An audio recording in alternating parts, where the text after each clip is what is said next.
Welcome to another episode of Conversations with Coleman. Today's episode is all about China, and my guest is Michael Beckley, who's an associate professor of political science at Tufts University and a visiting scholar at the American Enterprise Institute. He's received awards from the American Political Science Association and the International Studies Association, and he's been featured in numerous media outlets, including the Financial Times, Foreign Affairs, Foreign Policy, the New York Times, NPR, and the Washington Post. Many people are worried that China will one day surpass America as the world's leading superpower. Michael Beckley doesn't think so. He thinks that China's extremely fast growth since the late 20th century is unsustainable and that its flaws will soon lead to a decline, which is an interesting counterpoint to my conversation with Neil Ferguson many months ago. I really enjoyed this one, and I hope you do too. So without further ado, Michael Beckley. All right, Michael Beckley, thanks so much for coming on my show. Thanks for having me, Coleman. So before we get into the topic of U.S.-China relations and your really interesting and sort of unique against the grain take on it, can you give people a sense of who you are, how you came to be interested in and study international relations? Sure. Yeah, I currently have two jobs. I'm a professor up at Tufts University, and I work at a think tank, the American Enterprise Institute down in DC. And I've spent pretty much my whole career either in the U.S. government, mostly in the U.S. Department of Defense, or working for various think tanks like the Carnegie Endowment for International Peace, the RAND Corporation, the Carter Center down in Atlanta. And have basically just been writing and researching and trying to talk about foreign affairs as much as possible. And I mean, I think you'd have to lay me down on like a psychologist's couch to figure out why, but I've always just been obsessed with it since being a little kid. Can't get enough of it. And so have been really made it my hobby and my passion in my career. Yeah, so I found your book to be really interesting. And I've talked a little bit about China on this podcast before. I had Neil Ferguson on who takes a very different stance, a much more worried stance about China's rise. And I found your arguments to be really, really interesting and compelling. So I guess the place to start here is just probably most listeners to the podcast will be aware that it's now very much acceptable and in vogue in a bipartisan way to be truly worried about China surpassing America in terms of global domination. And there, at least on its face, there are many compelling reasons to worry about China's rise right now. You have, the Belt and Road Initiative, exporting infrastructure to all kinds of developing nations and the attendant expansion in China's influence that comes as a result of that. Have obviously its rapid GDP growth relative to ours, and the military influence in the South China Sea and so forth. In addition to the kind of the political ideology making its influence felt among U.S. corporations that actually, in some cases like the NBA and others, are unable to say certain things because of the CCP and its global influence, just the fact that they do business there. So many of us are worried about China potentially surpassing the U.S. in global dominance.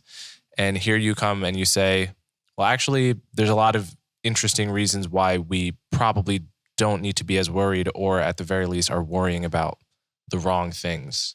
So give me a sense of why you think that and what I might even call it an emerging consensus gets wrong.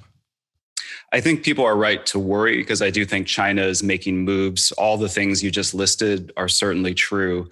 But I think the way we tend to think about China gets it a little bit wrong. We tend to focus on China overtaking us as this giant superpower.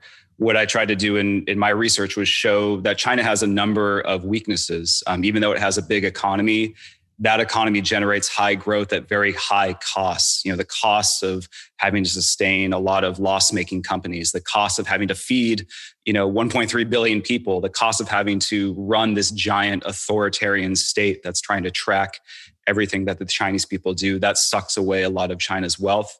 And it's the same thing in the military sphere, where China has this mass army that it has to maintain.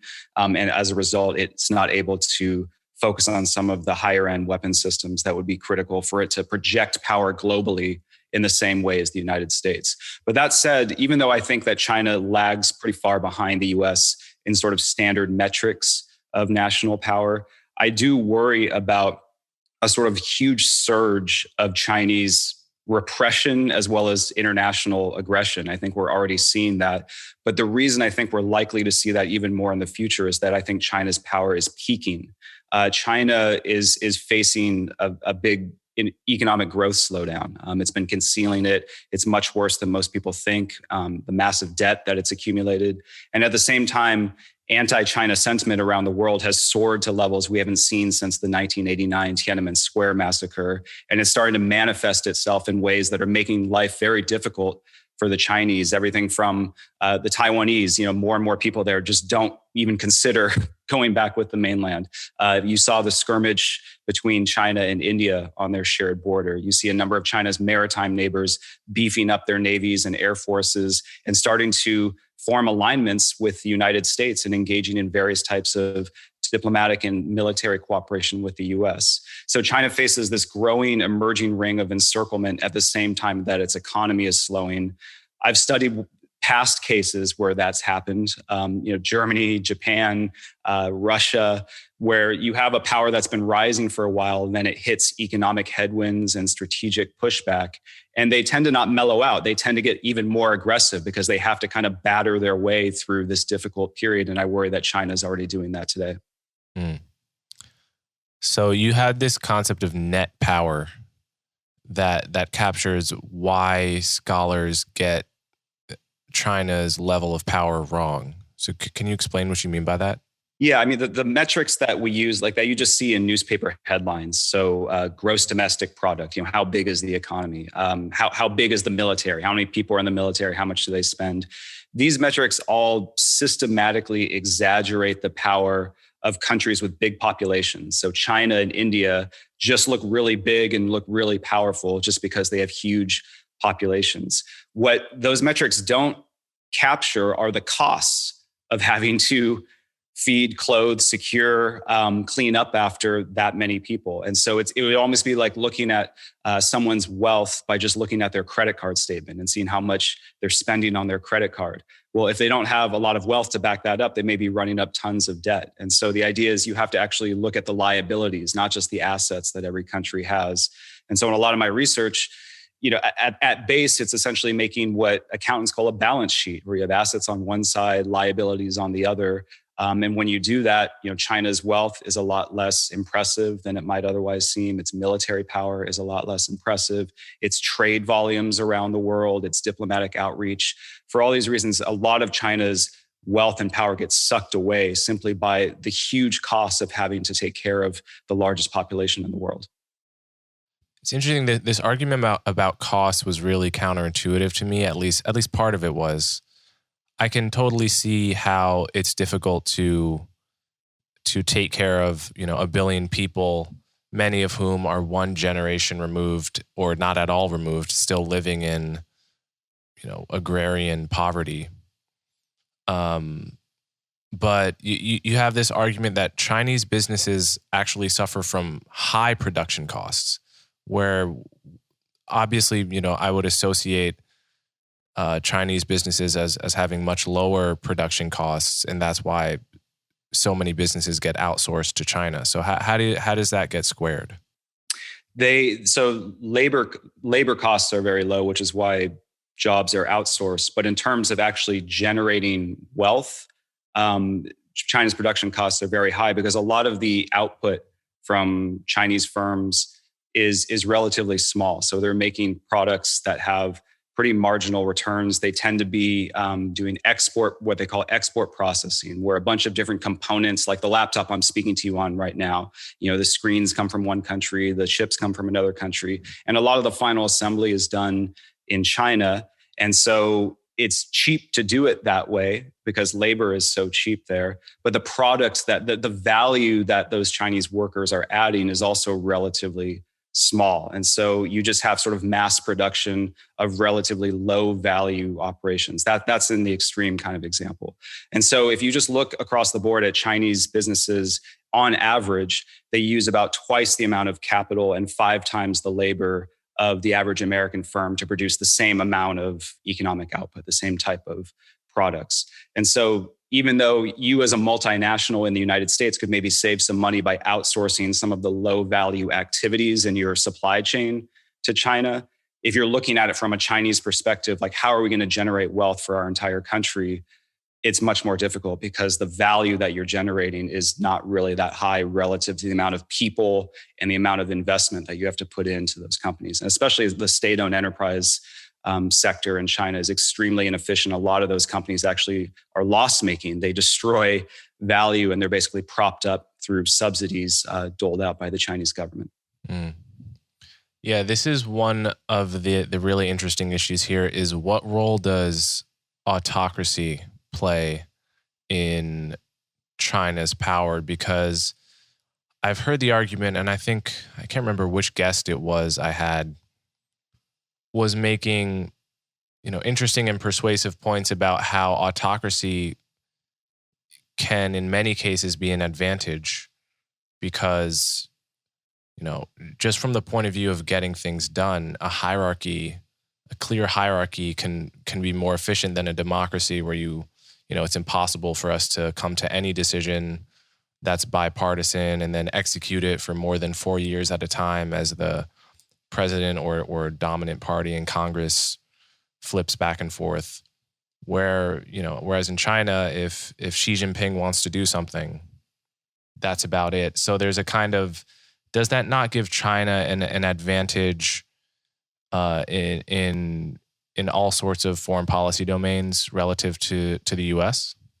It could. I think the standard argument is authoritarian governments are very good at, as you said, getting things done, at mobilizing resources very rapidly. We need to build a bunch of bridges. We can just push aside whatever peasants are on that land, take away their rights and build that bridge. We can allocate the money that we need to build some huge factory, right? So we've seen this time again where, the Soviet Union is a critical example where they modernized very quickly in just a few decades after being formed. China is another example. But the problem that we've seen historically anyway is authoritarian regimes tend to be not so good at things like innovation, because when everyone's looking to the state for direction about what to do next, when you have bureaucrats who are basically picking economic development projects, and these bureaucrats have their own personal interests, whether it's accumulating wealth for themselves or maintaining power and just not looking bad, they don't necessarily make the best decisions. And the people in general don't have much incentive to engage in entrepreneurship, because if you open up your own business, you don't know if the government's just going to come and take it away at some point or bulldoze it to make room for some other property development. If you make an invention, you may not be able to secure the intellectual property to that gizmo that you just spent all that time trying to invent. And so what we've seen time and again is authoritarian regimes tend to have this surge of economic development where they're moving from either an agrarian society or sort of a low-level industrial society up to the highest levels of industrial power. But then when they need to transition to a more information-driven economy, that's where things get much more difficult, because it's just really hard to mandate innovation. China spends lots of money, employs lots of scientists, but outside of some pockets of excellence is still struggling with aspects of innovation. And so that's the general knock on authoritarian regimes. Now, I think the big X factor are these new technologies, especially those driven by things like big data. And when you're using artificial intelligence, and if you can just train algorithms by cramming through a lot of data, an authoritarian regime would have a huge advantage in that area because they don't have to worry about privacy, individual rights, and they'll have access to tons of data and be able to just pump it into whatever national projects that they want. And so that to me is the kind of thing that remains to be seen, whether these new technologies, these emerging technologies fundamentally change our theories that have been well established about the relative advantages of democracy and autocracy when it comes to economic development and innovation.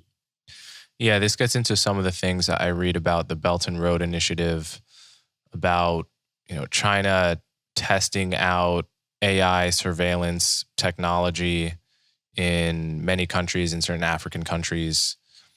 How worried are you about the consequences of those kinds of technologies in the context of the relationship between China and the rest of the world?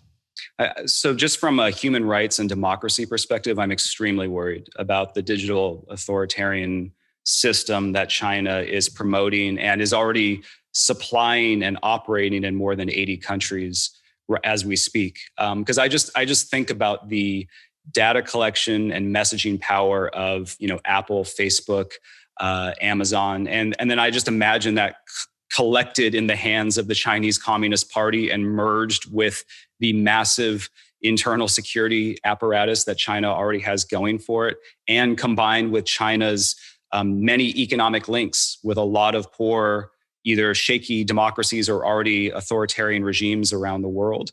And when you combine all that, China is really able to push this particular model into other countries. And the reason China would do that, because a lot of people say, well, why would China want to export its political model? It's not really an evangelical power. But I think, autocracies want there to be more autocracies in the world because, one, other autocracies won't criticize them for their own human rights abuses.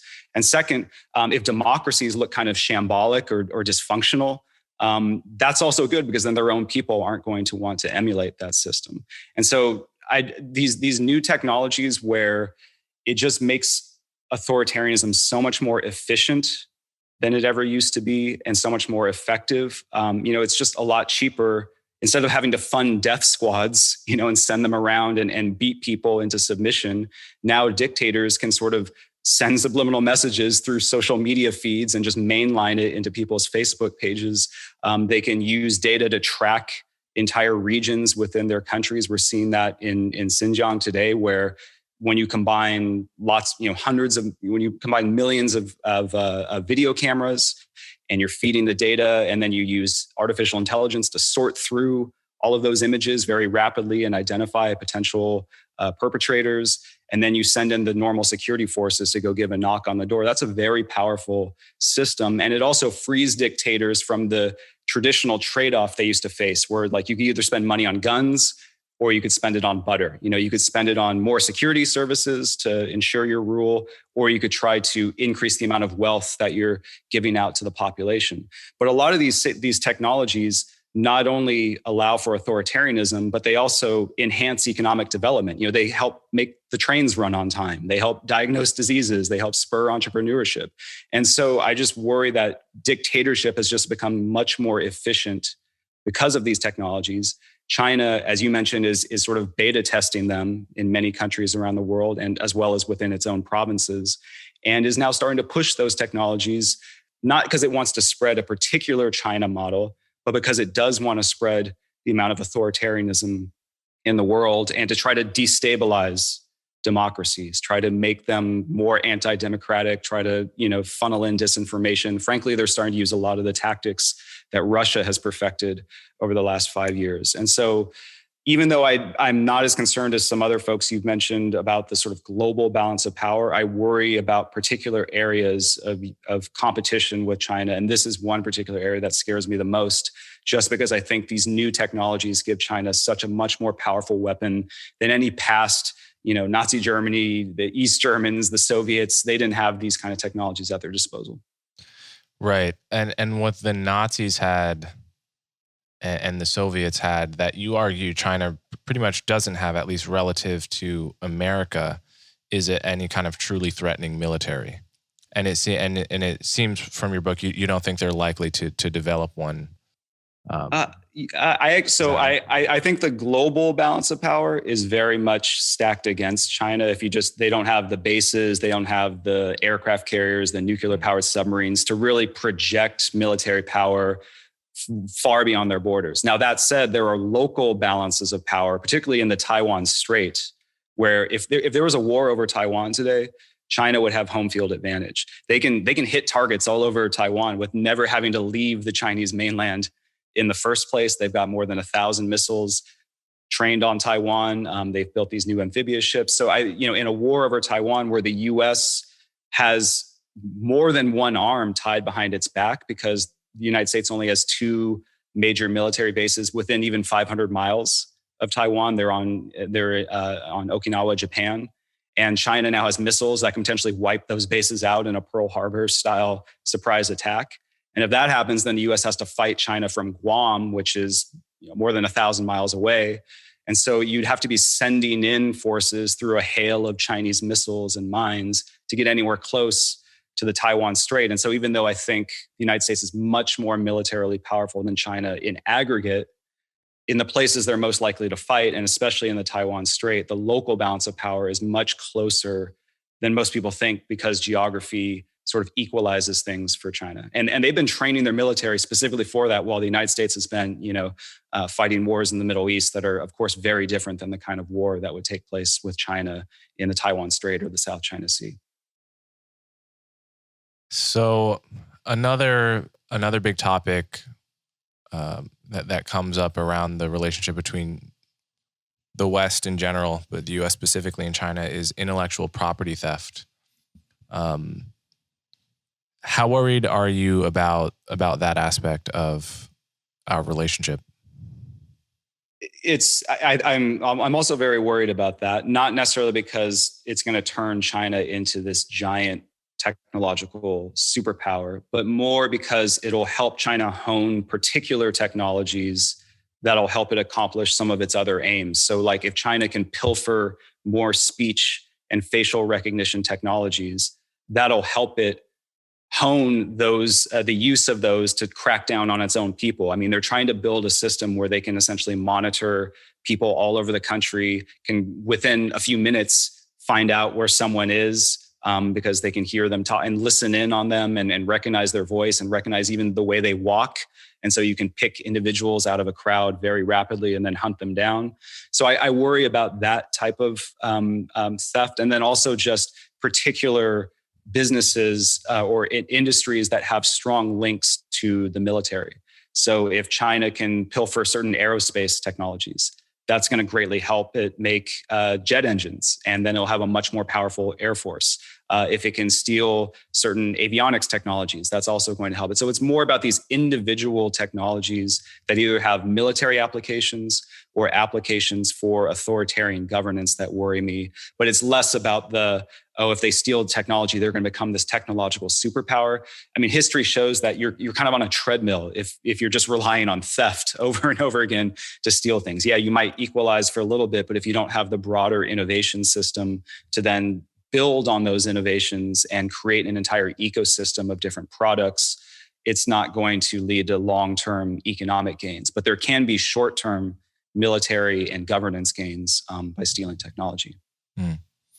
Yeah, so this gets into the structural problems with China's with China's government and institutions that lead you to be less worried about its global dominance than some people. And one thing I find interesting is the problem of demographics of birth rate and aging population. This is a problem some other countries are facing as well. Japan, obviously, and with declining birth rate, I mean, to a lot of countries in the West as well. So can you talk a little bit about the demographics of China, how they're changing, why they're changing, and what the implications of those changes are? Yeah, I think it's good to start with just kind of the headline statistics because they're pretty shocking. So according to current projections, China's population by the end of this century is going to be half of what it is right now. So just cut the country's population in half. Worse, it's going to be a much older population. China just recently surpassed the United States in age. So the average person's about 38, 39, and that's going to go up to into the 50s within a couple of decades. And within, by 2040, 2050, a third of China's population is going to be over the age of 60. So it's going to be this huge senior citizen population. And if you just look at the absolute numbers over the next 30 years, China is going to lose about 200 million working age adults. So take the workforce and take out 200 million workers. And at the same time, it's going to gain more than 300 million senior citizens. So almost like a United States of just senior citizens is going to be added on top of China's population. So that's going to be catastrophic for China's ability to generate wealth. You're just with so many more elderly people to take care of. That's going to be extremely expensive, and you're going to have way fewer workers to actually produce the wealth that you need. And at the same time, it's going to destroy, I think, the fabric of Chinese society, because the thing that's really held China together for millennia has been the family. The family has been the core unit of Chinese society. But because you have this huge generation of only children coming through that have very few blood relatives, I mean, they literally have 5 times fewer cousins than previous generations. So that means not only do you have fewer family members to help take care of grandma when she gets old, but it also just means you're sort of socially isolated, and maybe your only relatives are your elderly parents that you have to take care of. So you can imagine the kind of dislocation that causes. So in terms of the reasons why this is happening, China has a very peculiar demographic history. So basically, for 100 years, from the 1840s until the 1940s, China is just absolutely ripped apart in what the Chinese refer to as their century of humiliation. And especially coming into the first half of the 20th century, you have the war with the Japanese, obviously, with World War II. You have the Chinese Civil War. So, hundreds of millions of people, are either dislocated, tens of millions are killed in these wars. And that decimates that generation of people. Then once Mao comes to power in 1950s, 1960s, he encourages Chinese families to have lots of children, and they oblige. So there's this massive baby boom generation. But then the Chinese government reverses course in the late 1970s, early 1980s, and institutes the one-child policy. And so over the last 30 years, things have been great for China because you had this large baby boom generation with relatively few parents to take care of, because so many of them had died in the wars and the huge famine that took place. And they also had relatively few children to take care of because of the one-child policy. So they had 8 workers for every elderly citizen in China over the last 30 years. But over the next 30 years, that's going to reverse, because you have this huge baby boom generation that's going to retire and fall on the backs of this tiny one-child generation. And so, that 8-to-1 advantage China used to have in terms of workers and retirees, that's going to collapse to 2-to-1 just over the next 30 years. So you can imagine what that will do to the productivity of the workforce, the amount of money that's just available for any kind of spending, whether it's military spending, whether it's, spending on innovation, what have you. So it's going to be a huge constraint for China going forward. Yeah. I'm curious how immigration fits into this picture. I think immigration has had a lot to do with the U.S. dominating on the global scene, and how attractive we've made the United States to the world's migrants, especially high-skilled migrants that then come and contribute to the country in all kinds of ways. And this is obviously, there are at least two ways to fight an aging population. One is to get people to have more babies within a country, and another is to import people from other countries that are young to do the work. So what's the prospect of China sort of choosing to become more and more a nation of immigrants?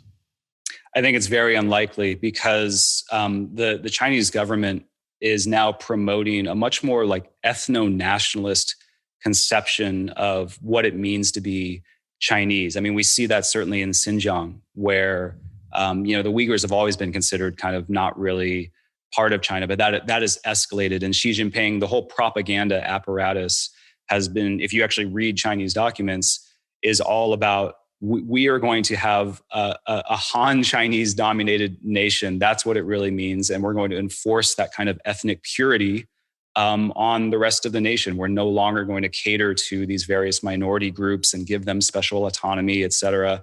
We are going to start ruling and start expanding Han Chinese dominance throughout the country. And so given, and they're doing this because of internal security, they're worried, about separatism as they've been for a very long time. And especially as they confront sort of slowing growth and more pushback internationally, that's going to become even more of a concern for them. And so just given that hostile attitude taken towards non-Han Chinese people, it's going to be very hard to attract immigrants. And frankly, I don't think the Chinese government is that keen, even though they recognize the demographic issues. They also worry very much about foreign pollution, as they call it, foreign influence. If you open yourself up to immigration, you also have to deal with a whole host of new foreign ideas. And China's system is not set up to deal with that. And as far as I can tell, Xi Jinping very much wants to keep it that way, even though he recognizes the long-term demographic problem coming his way. Yeah. This reminds me of a Financial Times article I read a while back about China subsidizing Uyghurs to intermarry with Han. Basically, paying the Uyghurs, hoping that they could use money to incentivize sort of interracial marriage and breeding such that, there were just fewer Uyghurs, or that there was, that they melt into the Han majority. And it struck me, a government, it just struck me how different the moral sensibilities of the CCP are. That's just the kind of policy that would be such a non-starter in the West at this moment if there were an analogous problem here. Obviously, we have racial tensions here, but could you possibly imagine even the worst of our politicians saying something like, we're going to pay black people and white people to intermarry, right? It's like, it was so discussed, the sensibilities of citizens here. And it's worth reflecting on sort of how different these worlds are in many ways. And I'm curious, what would the CCP be willing to do to combat this, what is sort of a not quite existential, but extremely serious problem of an aging population, right? What kind of policies are they going to look at to try to solve that? Yeah, there's been chatter about, well, are they going to shift to a multi-child policy, namely forced breeding of Chinese adults? I mean, I actually don't think that's likely because it just wouldn't be effective. It takes 18 years or maybe even more, to grow a fully functional adult citizen and worker. And so even if you start literally forcing Chinese families to breed, it's actually going to make the problem worse in the short term, because now you have a lot of children you need to take care of. And so it doesn't really, within the time horizon that I think Xi Jinping, who's, starting to get up there in age, is thinking about, I don't think that's likely. I think the more likely scenario is they're trying to really double down on automation. This is one of the many reasons why China's pushing so hard on these emerging technologies, both robotics, but also artificial intelligence, in order to guide this new sort of army of machines that they want to use to replace workers. So I think that would be the more likely scenario. I mean, just to your earlier point, though, about the type of mentality that the regime has, I think what you described from that Financial Times article is kind of actually the old China policy, which in some ways was more humane or less humane than what they're currently doing. I mean, before, the idea was manifest destiny, just try to push as many Han Chinese settlers into Xinjiang, into Tibet, and basically just try to, sweep out or integrate through a melting pot minority groups. But now what we're seeing in Xinjiang is, they've locked up more than 1 million Uyghurs in concentration camps. And there's been many documented reports of forced sterilization of Uyghur women, as well as just sort of a mass terror campaign. And we've seen statistics suggesting that Uyghur births have basically fallen off a cliff. And so now it's just getting to the point of, we are going to literally snuff out these groups. And this is why so many groups, including the US government, are starting to call this a genocide. So, these are two different issues. I think on the just overall population, automation is their answer. But when it comes to minority regions, they're willing to actually cut population levels if it means significantly reducing the population of those minority groups. Yeah. So a couple other things I wanted to hit here. One was the problem of ghost cities in China. What are these ghost cities and why do they get built? So ghost cities refers to, like an entire metropolis, basically, that's more or less empty. So big skyscrapers where nobody's doing any work in them, apartment buildings where nobody lives, roads, going to nowhere, airports that aren't being used.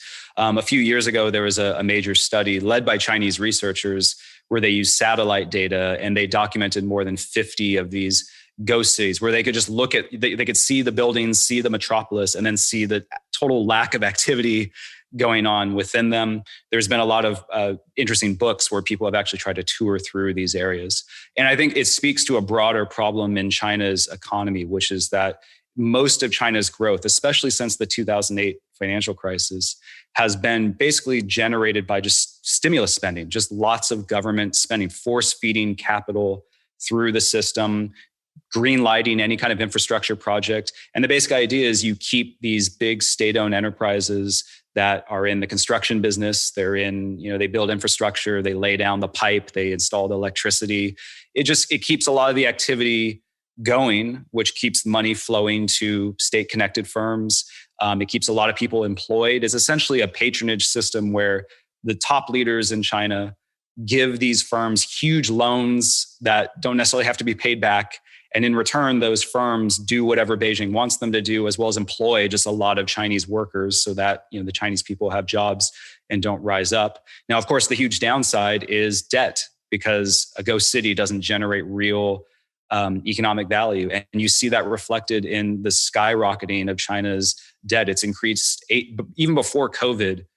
On the eve of COVID, it had ballooned eightfold over the previous 10 years. And I don't think we'd seen a surge in debt from any country, any major country in peacetime that comes anywhere close to that. China took out $29 trillion in new credit. So just, putting it on the credit card, basically. But over that 10-year period going into 2019, 2020, that's equivalent to a third of the entire global economy. And so just to give you a sense of the amount of easy money that China has opened up.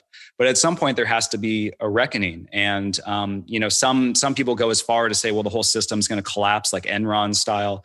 I tend to think of it more as like an extreme version of what happened to the Japanese in the 80s and 90s, where they propped up a lot of these inefficient firms. And then basically their economy had to take a haircut. A lot of those assets that don't generate any value, factories that aren't producing anything, have to just be written off. And you just take them out of all the statistics you've been compiling. And it turns out the economy is a lot smaller than we thought it was. Turns out a lot of things just have to be shut down. So I think that's the more likely scenario.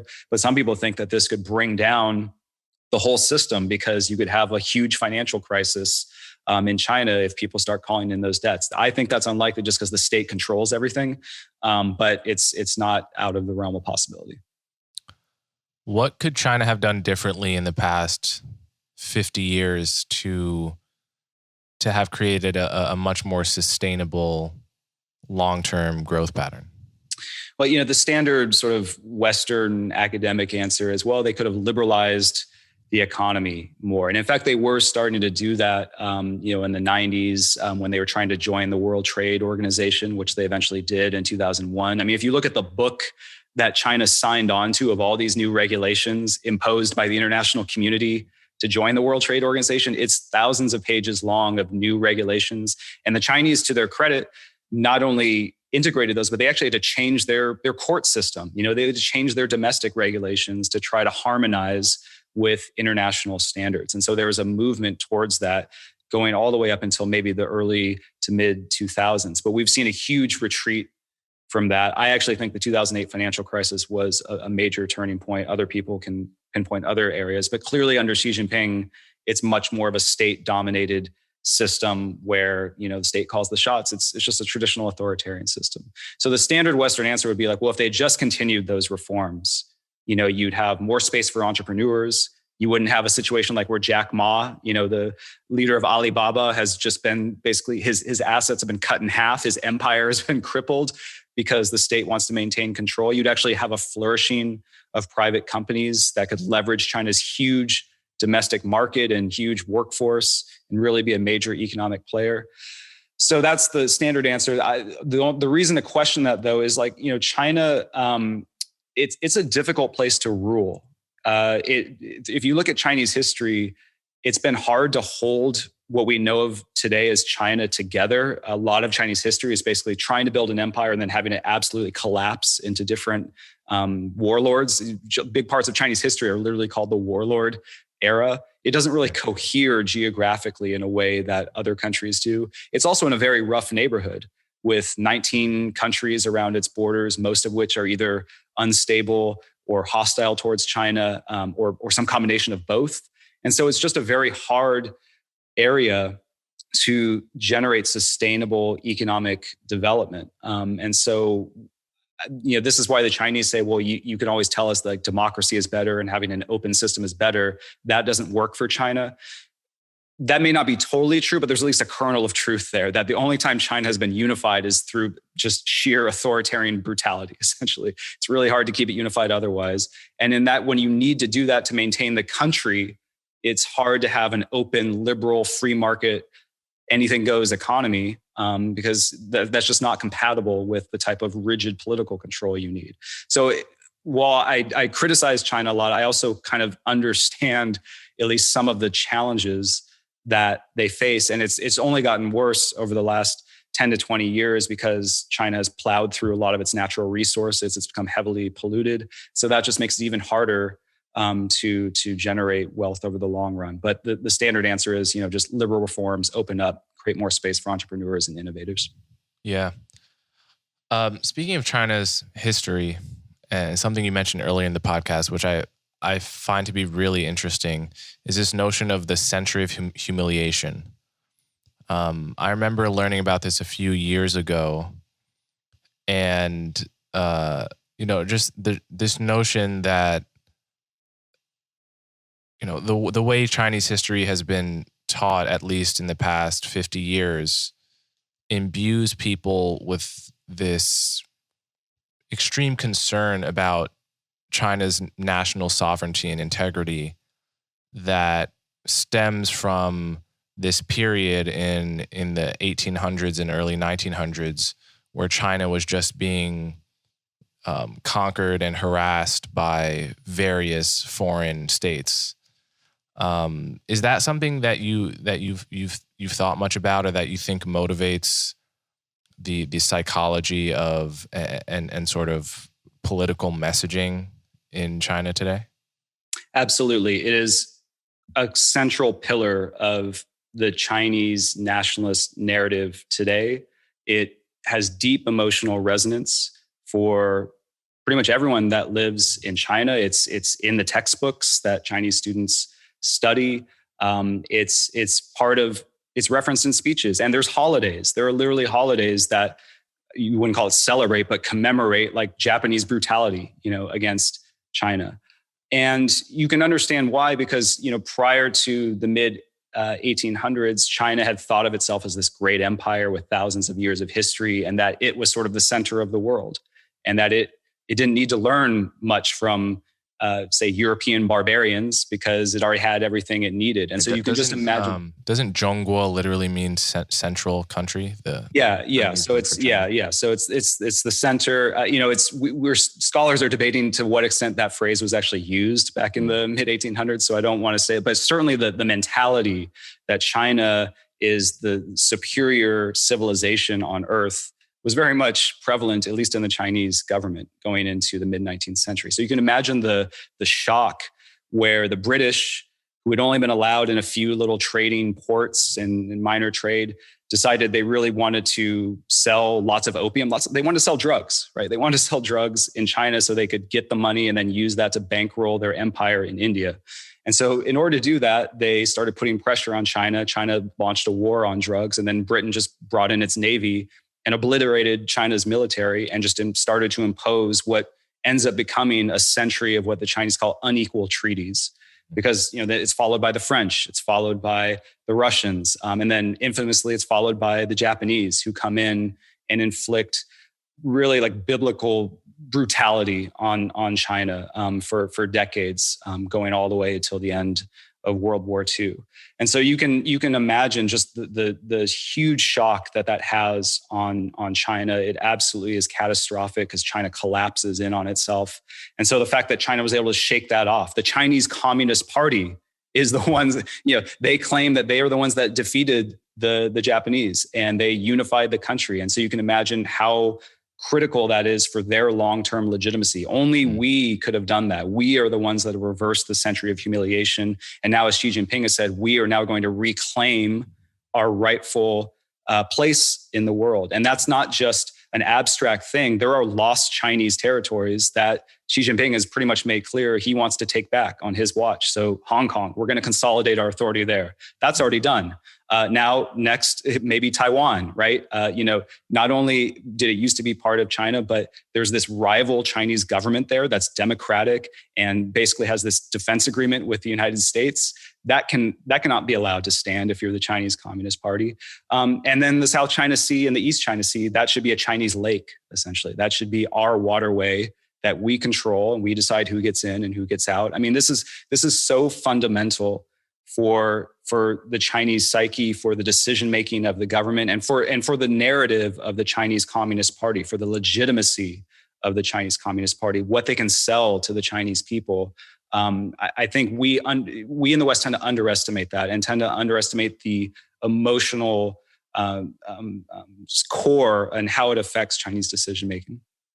Yeah, that's why I find it so interesting, is because unless you've heard of that notion of the century of humiliation or taken a little bit of a dive into it, which I think most people would sort of have no reason to, you wouldn't necessarily know that the arguments about Hong Kong are connected in Chinese political rhetoric and in people's minds to the brutality of Japan towards them. Right, like this is all part of one narrative, right? You can't understand how many Chinese people feel about the Hong Kong issue without putting it in the context of this historical meme of the century of humiliation. And I'm not sure what there is analogous to this in the West. I mean, we have the legacy of slavery in America, which is probably similarly deep to many Americans, but I'm not sure there's any direct analogy here, and it's something that I've always found fascinating and makes sense of a lot of the feelings of typical Chinese people on these issues. Yeah, I think American nationalism and Chinese nationalism are very different. American nationalism, I mean, just look at the 4th of July. Like, we blow stuff up and like send the Blue Angels over, and it's this giant celebration, and is essentially commemorating, at least if you were in the dominant ruling class, just a steady progression of rising to become the richest and most powerful country in the world. And you're a relatively young country. For China, it's about what was taken away from us for an entire century, where we were absolutely ripped apart and brutalized by Western imperial powers and by the hated historical enemy, Japan. And so and we need to understand, it is commemorated. There are multiple holidays throughout the year, every year in China, that commemorate various atrocities that were perpetrated against China. And so it's a very different a very different way of kind of rallying people around the government and coming together as a nation. If you've ever been part of a group where you have this, like, it's us against the world mentality, it's like that, but times like a billion, right? So, I mean, it's probably a closer analogy to the legacy of slavery for Black people. It might be the sort of never forget mantra that Jews have about the Holocaust, something like that. But for a nation, obviously there are many differences, but.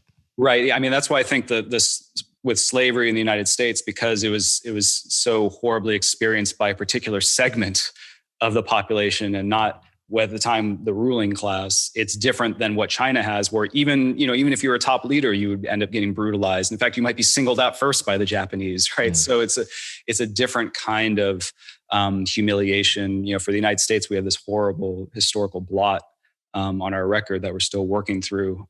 With China, it was like the entire nation was literally just brutalized by foreign invaders and their cronies that infiltrated within China. Yeah.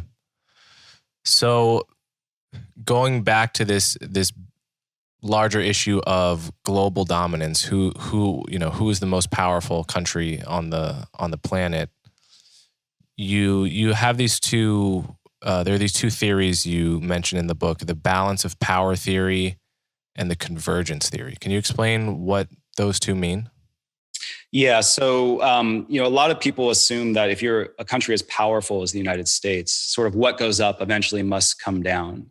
And while that might be true over thousands of years, there's actually not that much reason to think that if you look at what's happened historically. The two major theories that try to motivate that are, one, this idea of a balance of power. So when you get a very powerful country, weaker countries just instinctively gang up on it, right? And they try to rebalance the system by forming alliances with each other. So when Germany rises up, the other European powers get together and crush Germany. When Japan rises up, the United States and other countries around the Pacific, band together to crush Japan. The reason, though, I don't think that applies to the United States, and in fact, why the United States has more allies than any great power in history. It has almost 70 formal allies around the world.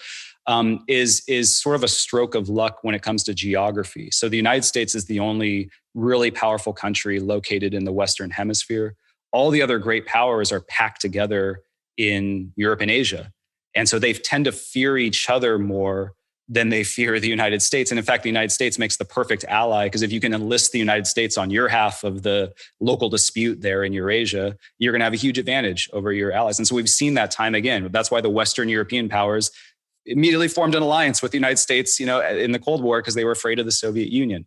That's why so many countries around China's periphery have an alliance with the United States today. You have Japan, Taiwan has this agreement, it's in US law, the Philippines, South Korea, of course, Australia. So, because of where the United States is located, I think that the power resources it brings to bear, and some people think the fact that it's a democracy, which maybe is easier to trust than an authoritarian regime, just because it has diffuse power. For that reason, you haven't seen this balance of power form against the United States. And in fact, China is suffering much more from balance of power dynamics. So many countries are starting to gang up on it rather than against the United States. The other main theory that academics have put forward as to why a country like the United States can't stay powerful is this idea of convergence, which is just a fancy way of saying poor countries tend to grow their economies faster than rich countries. And the idea is, if you're a poor country, you don't have to invent new technologies. You can just buy or steal whatever the most advanced countries are doing, and just immediately, set up a brand new subway system based on their technology, set up an internet based on their technology, et cetera. And so you can, what they call leap ahead, you can leapfrog stages of economic development very rapidly and quickly close the gap. You also have lower labor costs, so you can kind of suck away economic activity through outsourcing. It turns out that this is not a very good theory, though. If you look at trends over the last 100 years, the rich tend to get richer. Rich countries, the gap between rich countries and poor countries, with some exceptions in the 2000s and 1990s, has widened in most decades of the 20th and 21st centuries. So we've seen an expanding gap between rich and poor, and that's just because it makes a lot of sense. If you already have, a Silicon Valley, that's going to attract even more smart people from all over the world. It's going to attract even more investment from all over the world. And so you're going to see actually concentrations of wealth forming in already rich places. And the United States has more of those than any other country. So the argument that I make in the book you've been referring to is not that the US is destined to lead forever. I mean, something's going to happen over the next maybe 200, 300, 400 years, right? It's not going to be the same as it is now. But this idea that the US is doomed to decline, if you actually look at the theories as to why that's the case, there's very little empirical support for them, at least as applied to the United States. So I just got one more question before I let you go. Good. And that is just one that I'm personally curious about. Do you visit China very often? Are you welcome there? I haven't been there in a long time. I lived there for a couple of years in the early 2010s. But the point of my question actually is, having just published books like these where you're arguing that, China is not going to be, it's not going to surpass the United States as a global power, and making a very persuasive argument, I can imagine, and being a public person, that the CCP could totally be aware of. If you were to travel to China, would you at all be worried about being harassed or anything like that? Or do you feel it would be safe?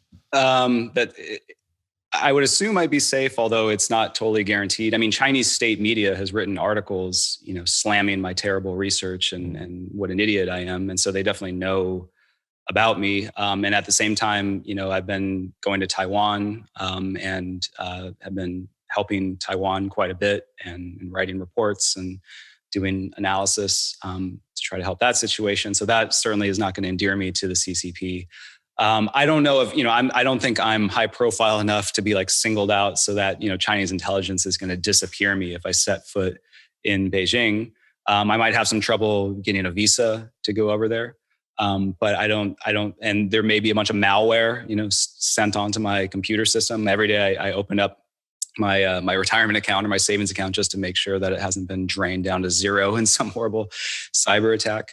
But I don't think that, there are bigger fish for the Chinese Communist Party to fry than, an academic scribbler like myself. The only reason I'd worry about it is more just the attitude towards foreigners in general who, ask the kind of questions that I ask when I go over there. If you're starting to talk about politics, I've just heard anecdotal stories from friends who, have lived in China for a long time, Westerners who have been there a long time, and they say it's palpable, that you will get confronted every now and then by people. You'll hear anti-foreign slurs in Chinese get thrown out more often than they did before. And certainly the feel of authoritarianism is stronger. It's just harder to get around the Great Firewall, the internet barriers, while you're there. I have some journalist friends who, they've been tracked. They know that they're being tracked. They see the plainclothes police officers. They're not that good at hiding themselves. And I actually don't think they're really trying that hard. They want you to know that they're going to be on top of you. So, my research tends to be at the 35,000 foot level, looking at the big balance of power. That's maybe not quite as sensitive as if you're a journalist, like peeking into what's going on in Tibet or Xinjiang. But I'm also not exactly eager to get on a plane right now to Beijing without, if I'm not part of a broader delegation, because you never know. But I think I'm probably safe.